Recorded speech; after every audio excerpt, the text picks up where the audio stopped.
Welcome to the LawInSport Podcast. I'm Sean Cottrell, the CEO and founder of LawInSport. If you haven't tuned in before, the LawInSport Podcast is here to help you understand the latest legal issues and developments from the world of sport. Our special guest today is Brent Nowicki. He is the Managing Counsel and the Head of the Anti-Doping Division at the Court of Arbitration for Sport. Brent, thanks for joining. Thank you, Sean, for having me. It's good to be back. I really appreciate you taking the time out to have this chat today. I should say that Brent is also been a trusted advisor to LawInSport for many years now. So Brent, thank you in advance for all your support for LawInSport.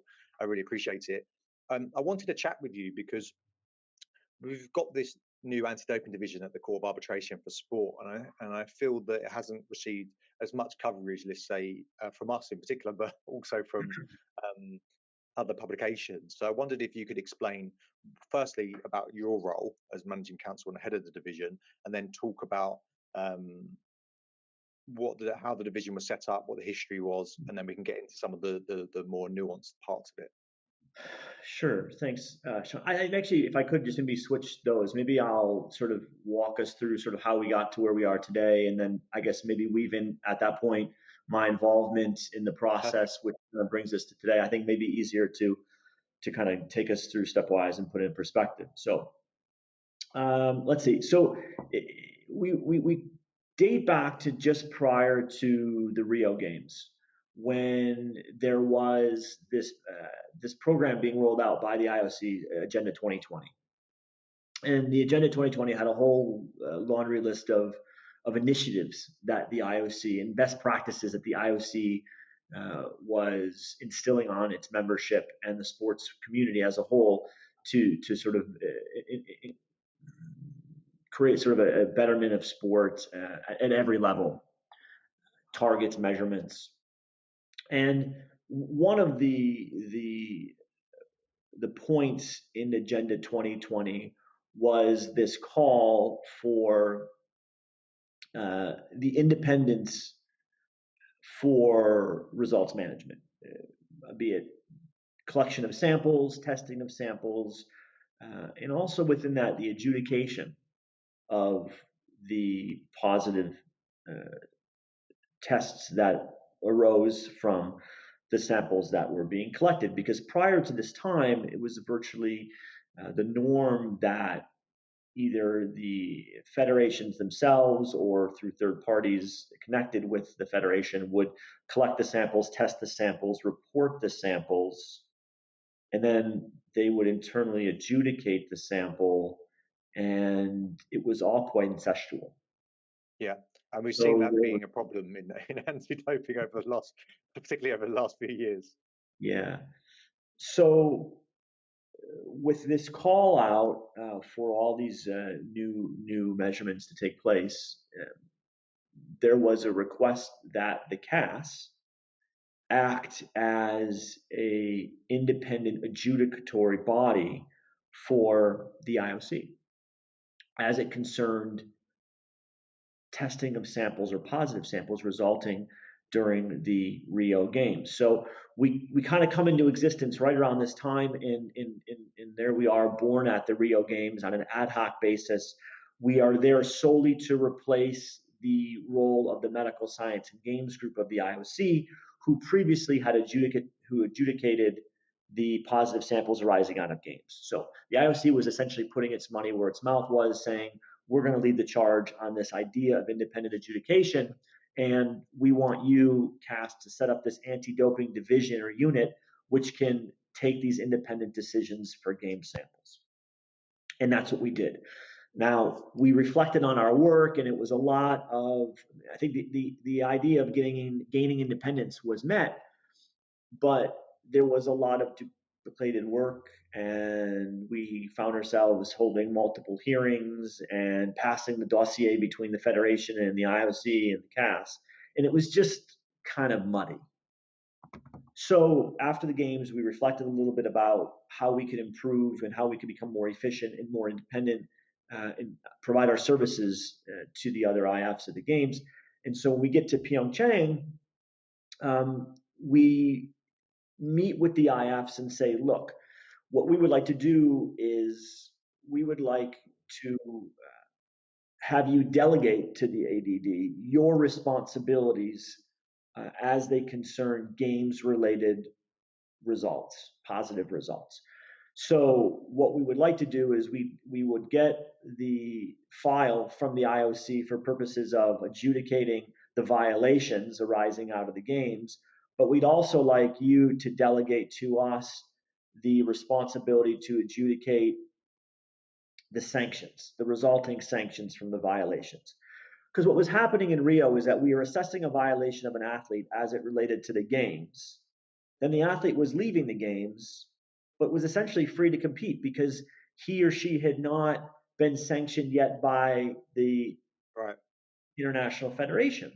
Yeah. So a cyclist would effectively be kicked out of the Olympic Games for doping and then would go home, and the next week would be on his bike riding in a race because the violation, the dots weren't being connected, and the federation hadn't done its process to sanction the athlete. And the sanctions we were issuing were only so far as good as the games period, so they weren't continual.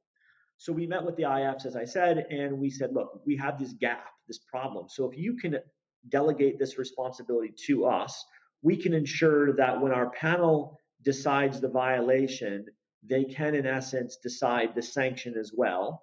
And that sanction will be applicable from the moment that athlete leaves the village until the conclusion of his or her sanction. And therefore, we can ensure that these athletes who are doping during the games aren't continuing to compete after the games. And probably most importantly, it was the efficiency of the process where we didn't have to, or the IF didn't have to reassemble its own panel and then go through the whole process, hear the same evidence, call the same witnesses to hear the same thing again a second time. And you increase the chance of administrative error, right, when that process happens. And we've seen this in other sports cases. If it has to happen multiple times, all the deadlines and so forth, you can see people, not necessarily getting the same treatment just because of the pure workload or information is not passed smoothly. Yeah, exactly. I mean, it prevents administrative error and it creates a streamlined process for adjudication, which is what adjudication should be. It shouldn't be a bulky maze to get through. It should be quite straight. So just to pick up, so now we're in Pyeongchang, and in the process, I think, frankly, it goes fairly well. And what I liked about Pyeongchang was that we had sort of different test cases in the sense that we had some cases during the games that we decided violation and sanction right in the context of the games. We had some cases where we determined the violation, we prevented the athlete by provisional suspension from competing, but the athlete said, wait a second, I need time to get my evidence together, my scientists together, and find out where this came from because it impacted the duration of the sanction that he or she may ultimately be faced with. So we have sort of these split cases where the panel keeps jurisdiction, but we suspend the case, and then we re-engage the case after the games when the athlete has time to build its defense.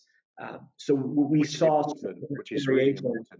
Yeah, very different variations where the athletes got the opportunity to, let's say, control their destiny, right? They got an opportunity to decide how they wanted this case to be heard, all the while keeping the process as straight as possible. Great. And then, so from Pyeongchang, am I saying that right?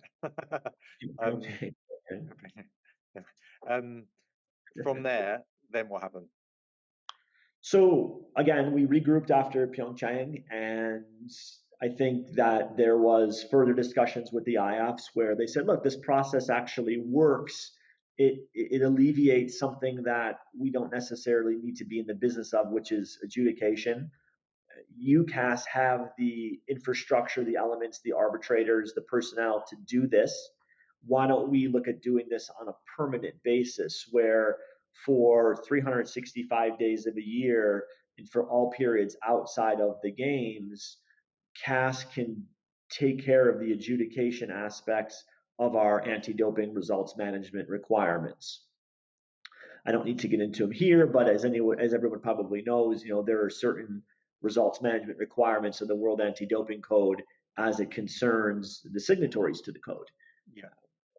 some of those are, and we'll see a big change in the next iteration of the code, but there is a requirement now that an independent body that's non-attached or associated with the IF, I'm speaking very loosely, is assembled to adjudicate these violations. We're now full circle where we were when the IOC was talking about this importance of independent adjudication in results management as part of the Agenda 2020. So now we're there, full circle back to where we are today, where IFs are really taking on this idea that they can delegate that responsibility to the CAS on a day-to-day basis. So if their athlete gets tested in competition or out of competition, and that test result runs through results management, and it gets to the point where a trier of fact, a judge, a jury needs to decide that case, it gets filed with the ADD, and the ADD is there to act as an independent adjudicator. That's where we sit today. That's where we've been sitting for the last year in our new premises in Lausanne, separate and apart from the CAS court office, as I think everybody, or certainly all the listeners likely know. We have our own staff, our own arbitrators, and our own sort of independent brick and mortar for the project. Great. And the seat of the panel is always in Switzerland, correct? Is that right? So it's always. Yeah, that's correct. So again, we're very. The legal seat is always in Switzerland, but I think it's important to remember that we have a multitude of offices across the world. We've implemented a new video conferencing system which enables our hearings to be heard by video. So we have that touch point and that ability to have hearings remotely throughout the world, because again, we're really talking about the global impact of doping in sport and providing independent adjudication for everybody. So we want to be able to be accessible for everybody anywhere in the world. We've got offices if we want to have an in-person hearing at different points in the world, and we've got video conferencing now, which is state of the art and open for use for everybody. That's great. And my personal view on that, I think it's a good thing, because the inconsistency, you can't say it, but I know for a fact that there's just the inconsistencies worldwide to how athletes are treated, in particular how athletes are treated, normally because of the inequity in the power and resources, has been far from satisfactory on a global scale. Not to say independent states are doing it well, or in some certain federations have been doing it well, but I know that en masse it's a problem just because of resources and expertise and some of the technical issues. Hence probably why there have been so many appeals at CAS. And then the arbitrators list, just to go over, just for those people. So there's a selected ICAS select a list of arbitrators, and then they're broken down into 3 lists. So we have the arbitrators who are eligible for nomination by the parties. So, and it can be a sole arbitrator or a panel. Is that correct? That they can select, the parties can select it. Right. So the default, again, we're in first instance, so you still have a right to appeal. So we're in first instance, and we're trying to be streamlined. We're trying to be is streamlined, and I use the word quick, but that implies that we're doing things short, cutting corners. We're not, but we're trying to be very efficient in our duration and the way in which we treat the case. So we have a list of sole arbitrators or panel presidents that are essentially arbitrators who were at one point part of our general membership, but have a subspecialty in the area of doping. We don't want to classify them as experts. It's probably not appropriate, but they're certainly specialists in the area of anti-doping. And so this group is a core group of arbitrators that we see not only as having that subspecialty, but also that we are comfortable that they're free of conflict. So it goes back to the idea of independence. So these arbitrators can't be picked by institution or athletes. So they're protected, often referred to as the protected list. But the idea being is that they're free of repeat nominations by one side or the other. And these arbitrators can act as sole arbitrators in principle or panel presidents in instances of 3-member cases, which we can get into.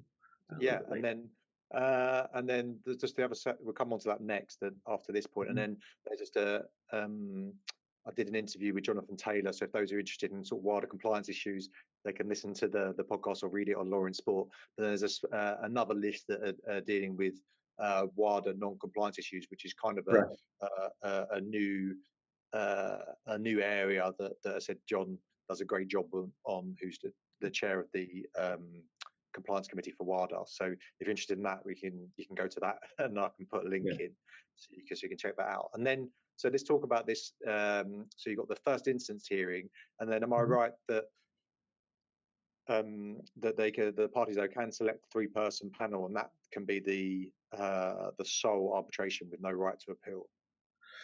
Correct. So we give the parties the option of having a sole instance procedure, a one and done opportunity. So for those athletes who say, look, I don't have the financial means, the stamina to take this and appeal. I want to be able to select my arbitrator.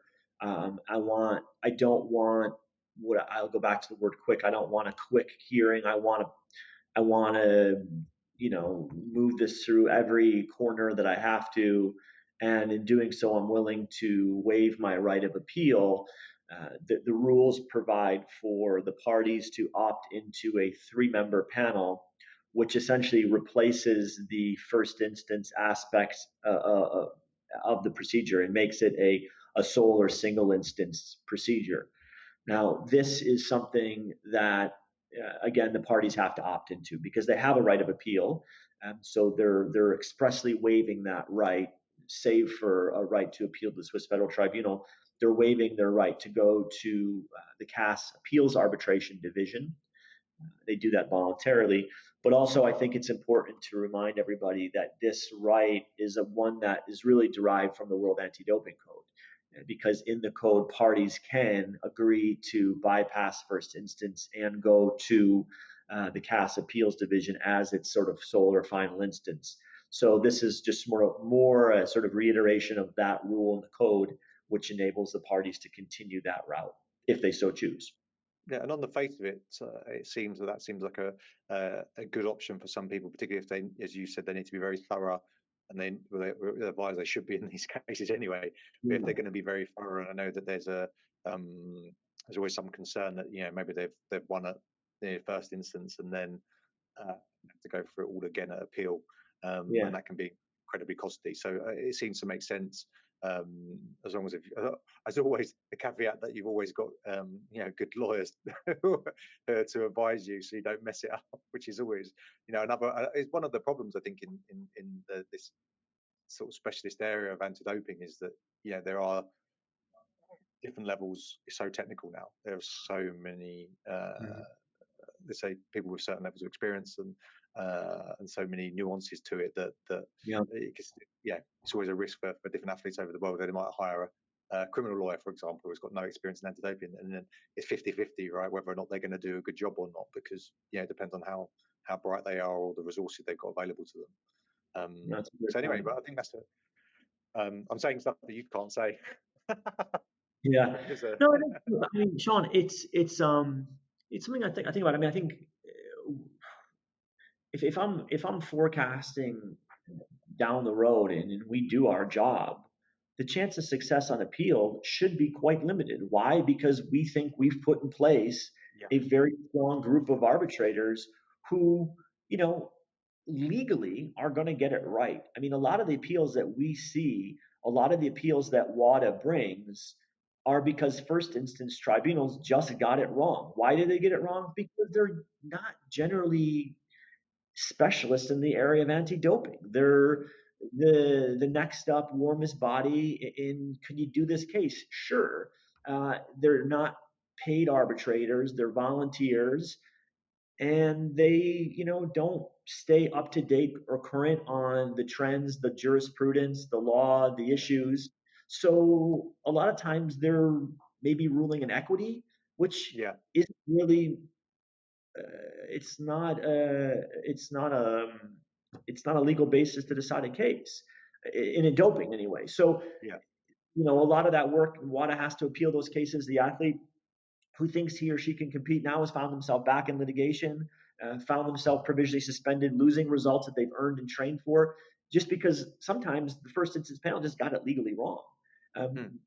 My personal belief, and I think I'm right, is that we'll get it right. You might not like the decision, but as far as from a legal perspective, it's going to be hard to overturn a lot of these cases because they're going to be legally right. And we can decide whether or not, something should have been 6 months or 9 months or 12 months or 24 months. But legally speaking, we're not going to get it wrong. Well, I think on that point, I think something I've observed over the last 10 years in particular, that I think some of the issues have been masked in the anti-doping world, because of the reason that trying to make sense of it all globally has been pretty difficult.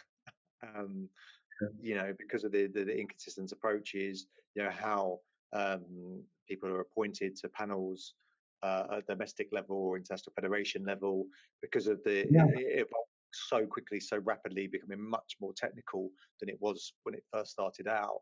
All of those issues can come together, and I think that what's happened is that people's attention hasn't necessarily been focused on, as much as it could be, on the code and the processes that lead up to that.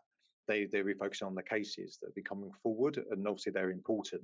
And so hopefully, if there is these more legally sound, let's say, decisions, more consistency across the board, then if there are wider issues, as you say, people be unhappy with something, then maybe the discussion will then start to trickle down onto the other areas. So get that part sorted, and then we can try and fix some of the other parts of the system. Or sometimes it's not fixing; it's just improving. Right? Maybe it's not broken, but there's just got to be careful, because sometimes I'm a bit too opinionated on these issues, and it's not really fair because it's an evolving system. And then so how's it been received? And the other thing, for those aren't familiar, there are the delegation of powers from the IOC for international federations, from the Olympic program, the International Testing Authority, which is the bit that maybe some people aren't necessarily that familiar with the International Testing Authority, maybe you can talk to that. Sure. And then obviously any other signatory to the WADA code. So I'm going to make a note here so I don't forget what you've asked. So first, the ITA. So around the same time as these discussions were going on about the independence of adjudication, they're talking about the independence of results management. And so on that same sort of vein, the ITA was born. They've done a very nice job of getting in the marketplace and providing that ability for IFs to delegate that aspect of their requirements under the code, to collect the samples, to test the samples, to report the samples, to engage with the athletes, the TUE aspects of results management. I don't have the full gamut of their work, but essentially, as it concerns the EDD, those are the things that they're doing well. And those are what I refer to as sort of the first phase of results management. It's testing the samples in and out of competition. It's reporting the samples. It's investigating the samples and liaising with scientists, figuring out if there's a discrepancy, discussing settlements with the athlete. And that's all happening in phase one. And the ITA is doing a nice job of providing that resource for all federations, national federations, international federations. And so they're covering a much bigger spectrum. When it gets to the point in the ITA's discussion where they can't resolve a dispute with an athlete, the athlete just says, look, it wasn't me, it wasn't my sample, then it needs to get shipped into phase two, and phase two is where the CAS is. The CAS ADD is. Phase two is where the independent adjudicatory body needs to decide that dispute. It can't be the same body that was collecting the sample and testing the sample. It has to be somebody completely separate, or the call for independence is broken. The requirement for independence is broken. So the ITA, their role is in that phase one area where they're doing a lot of the results management obligations for the IFs and the NFs, and they're doing a very good job of doing that. We work hand in hand with them only in the sense that for many of their Olympic clients, they're also prosecuting the case on behalf of the IF against the athlete in that phase two. So we're engaging with them as prosecutor, if you will, on behalf of the IF, or the IF, I guess, at this point, in the ADD. The next question is, how has this been received? I think it's been well received. I think we have right now approximately 14 Olympic IFs, which are our well, can use the word client. I wouldn't necessarily say they're our client, but we have got 14 IFs who have delegated their adjudicatory responsibility to us. So that gives us a nice group of IFs that we're working with and doing that work for. I think we'll probably see maybe upwards of 20 this year. And this is, again, on the full-time permanent basis. So 365 days a year, we're acting as that adjudicatory body for the IFs. The IF process, they have to amend their statutes and rules and ADR to reflect the delegation aspect of the rules to us. Some of that takes time. It takes reallocation of resources, but it's been well received. I think people are taking on warmly to the idea that they can no longer have a secretary general beyond the disciplinary tribunal deciding a doping case on one of their athletes. I mean, the days of old are no longer. I think there's other IFs who are very much stuck in their old ways and, want to maintain that level of control. And, hopefully they'll eventually move away from that line of thinking and will adopt the more, I think, universally accepted approach, which is that an independent body should decide these cases. The irony is, if they delegated the responsibility, they could focus their attentions on more important issues for their sport. Is my opinion.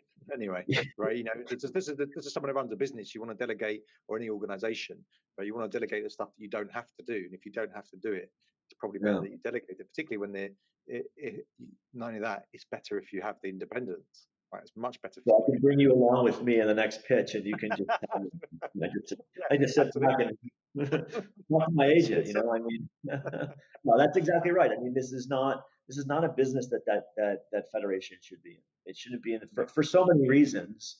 They shouldn't be in it, but primarily because this is not sport. I mean, this is something that they should be passing off and just focusing on the growth and development of their sport in so many more positive ways, and let the experts or the specialists deal in this area. So I agree. With and again, because it'll focus their attention if they're this is something I brought up with John, which was, again, if not all federations have previously anyway enacted the code in the way that they should have done, right? They haven't used the right wording and stuff like that, and so again, it highlights those issues more consistently rather than I'm not sure if the word fudge is the right word, but whether or not they're finding a way to make it consistent with what they want, as opposed to what the overarching rules are. So I think that's a good thing. Then coming more broadly, so where do you sit in the wider structure of CAS? We've got ICAS independently, and then coming on to your work. How long have you been at CAS for? Over 7 years. Wow.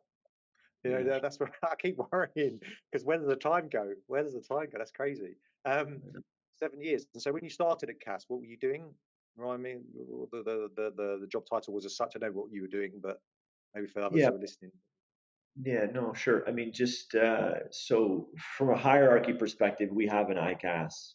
Just taking a step back here. So from a hierarchy perspective, we have the ICAS, which is essentially our board of directors. For at least North America, it would be considered our board of directors. Here it's the International Council, and they act as a board would. They're the oversight. Now within the ICAS, we've got division presidents, which come out or emanate out of the ICAS, and the division presidents are a president and a deputy president, and they oversee each of the divisions. So we have a president and a deputy president in the ordinary arbitration. We have a president and a deputy in the appeals, and we have a president and a deputy in the anti-doping division. And so going down the list, and then you've got the CAS itself, the court office, with the Secretary General, who many of you know, Matthew Reeb, And so Matthew is obviously ultimately responsible for the day-to-day operations of the institution as a whole, among other things. And again, putting our money where our mouth is, we've tried to create the anti-doping division as truly an independent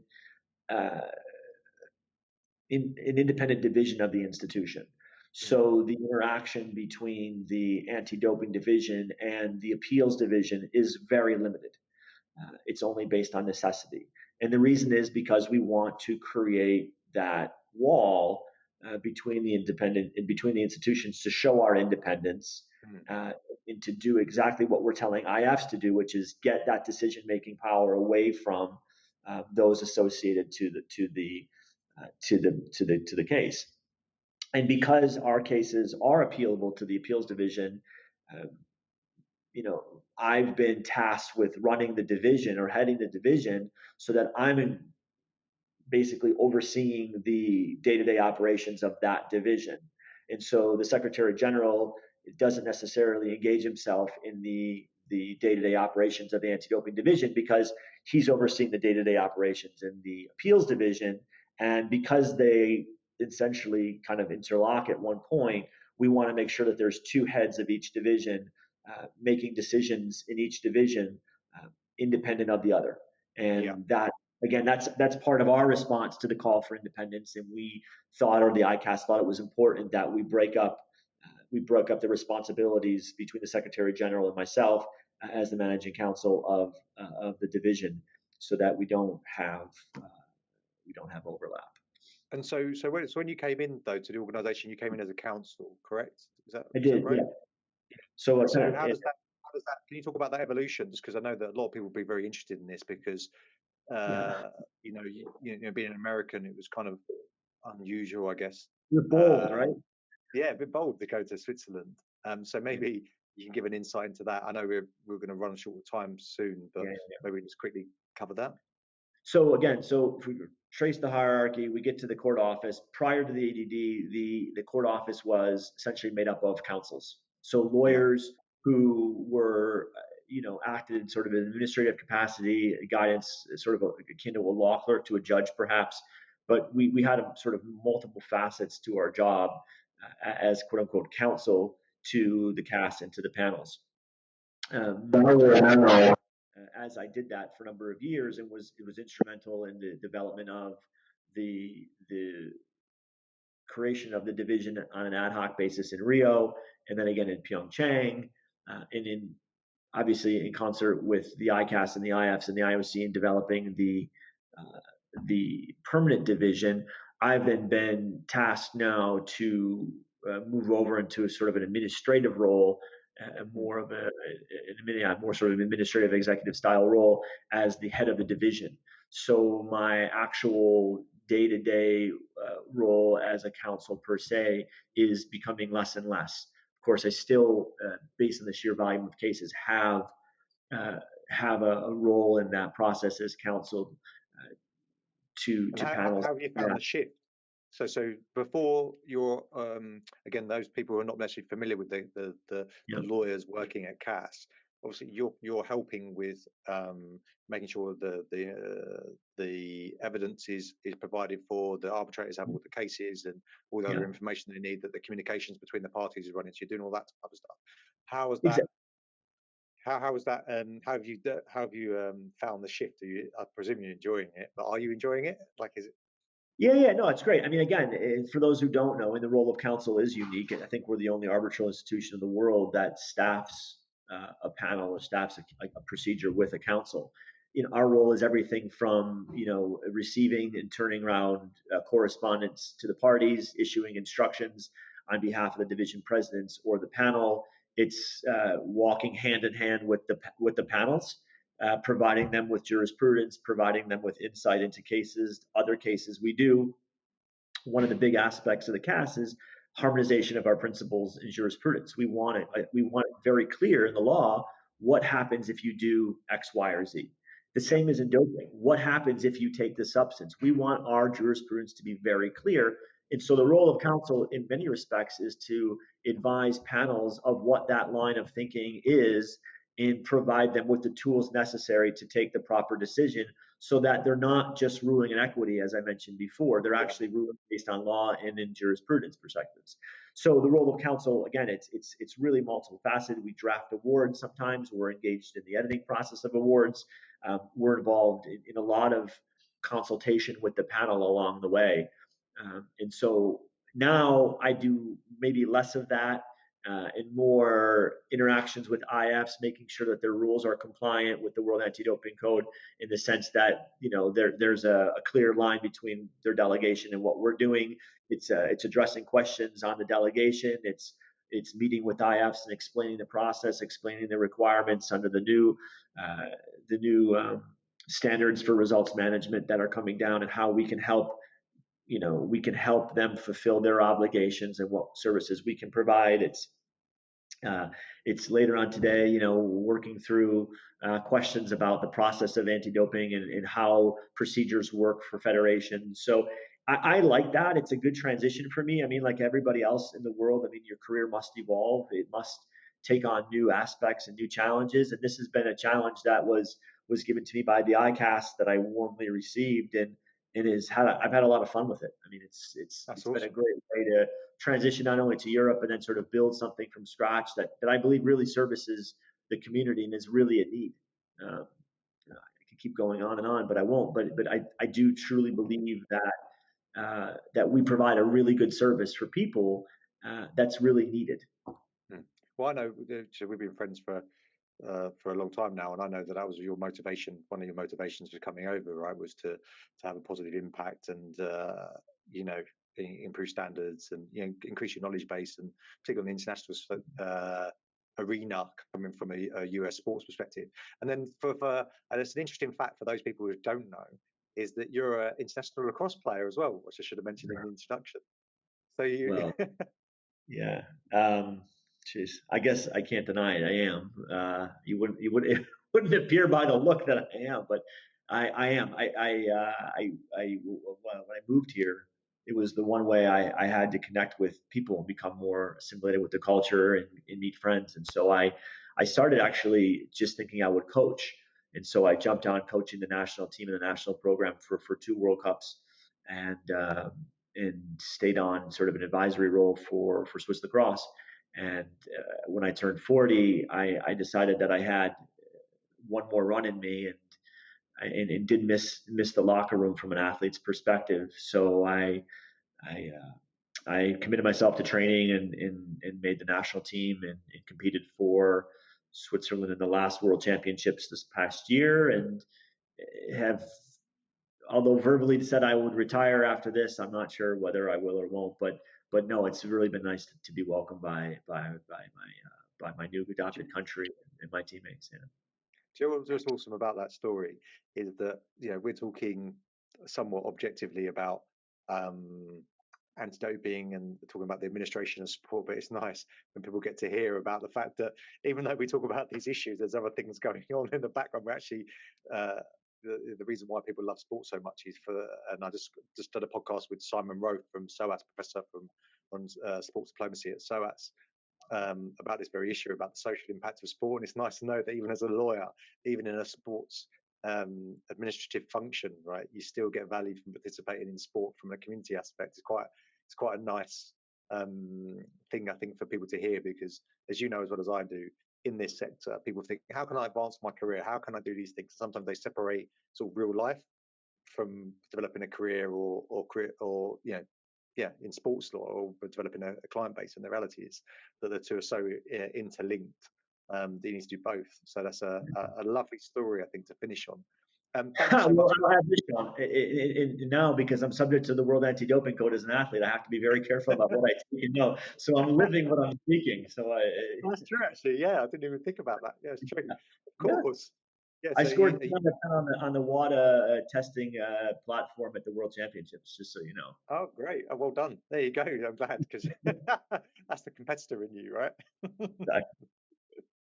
All right, brilliant. Well, my view on this anyway is that not even joking aside, but I was saying that maybe that we should make sure all the administrators have to obey by the rules as well. Because if they did, then we might see some rule changes, because they'll start to know how laborious it can be at times and how difficult it can be at times to make sure you have it in front of mind. And I thought it'd be, particularly I thought the same on recreational drugs policies as well, in certain places and certain people. But no, Brent, it's a pleasure. Thank you always for your time and input into that. I hope this is useful for people having a better understanding of what you're doing, where the CAS is going. As you know, I think some of the new developments for CAS are absolutely welcomed, and I think that whilst there's been criticism in the past of independence and other issues at CAS, and I think that there's been a flurry of changes that have taken place, which I think are really welcomed and really positive. And I think particularly this drive towards greater independence and ensuring that independence is there is really pleasing to hear. And I think it will provide value not only for the federations but particularly for the athletes and those parties to the appeal. So thank you for taking the time to explain it. Wish you all the success and best of luck in the new role. And hopefully we'll meet again in person once the current situation has changed. I look forward to getting out of my home office as fast as possible. So I welcome the invitation anytime.